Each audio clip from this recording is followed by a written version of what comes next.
Hello, my friends, and welcome back. Thank you very much for being with me again today. Do you remember when we used to have here in the United States of America just a few outlets like the mainstream media, and whatever they were saying, that's what these guys believed here? And about what? 5 important newspapers: New York Times, Washington Post, Wall Street Journal, and 1 or 2 more over there on the side. Remember those ones? Those times? Well, they lost that monopoly and they're very angry. Why? Because now you can access other countries' media outlets and you can see what they say about what these guys are saying. So something happens over there and you can see what other people say it happened, not only one source, which is the free media of the United States. It is free, but they are talked. They are, all right? Look who's owning them. Look who are the, how do you call it, shareholders, and how they communicate with I remember when there were some first time when I know the media in the West raised questions about its independence was during the Vietnam War. Well, I was not there or anything, but I read about it, and you can also read about it when I think it was New York Times. They were asked by the government not to run a story until, and it was about Cambodia, bombardment of Cambodia and Laos, remember?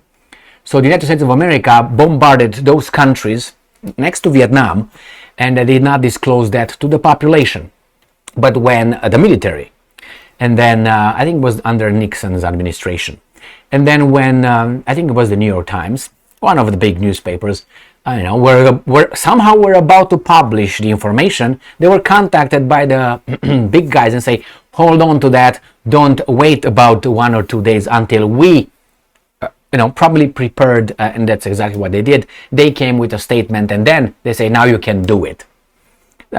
They spoke, but how did those guys how did they know that the New York Times, I think it was, had that article ready, unless they told them? You remember the Mockingbird little thing? Okay, look at it. Operation, I think it's called, Mockingbird. So anyway, let's go and see here. Russians showing us, according to the Russians, mercenaries fighting for the Western countries, in behalf of Ukraine. But you're gonna see this mercenary talking about the Russian tanks and how they take a shit. All right.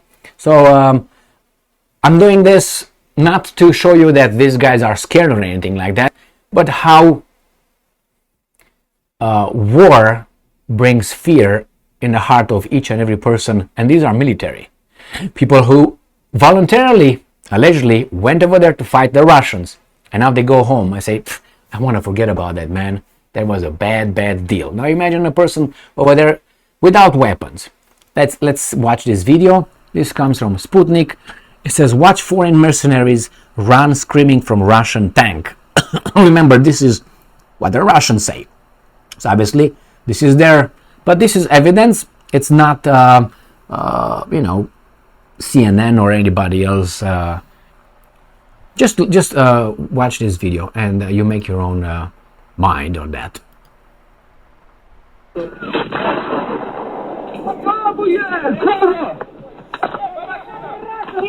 Police station, this is horrible. Can anybody hear me? Can anybody read me?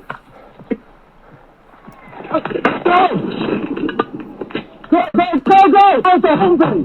Let's go! Now we have the tank literally coming out, starting to chase us. And that's terrifying. When you see a big T-72 coming for you and you're in a Humvee pickup, yeah, it's like a hot knife through butter. You're finished. So again, all of us are screaming, drive the Humvee. I was going mental. It's horror. It's horror. There is just, it's a genocide. It's a slaughter. There is just people dead everywhere. Ukrainian people dead, Ukrainian soldiers dead, just left there. Just left there.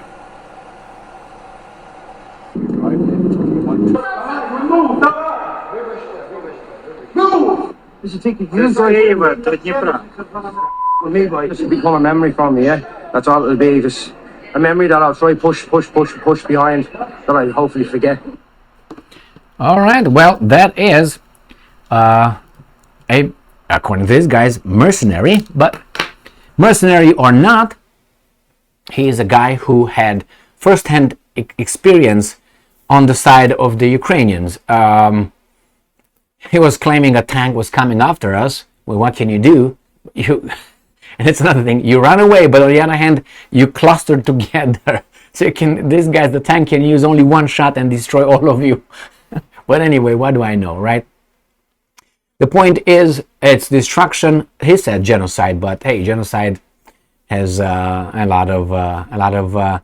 You need more than that. You were a fighter, and if it's fighting against fighting, is now genocide unless it's constant and calculated elimination of a nation, which I don't think that fits the definition over there.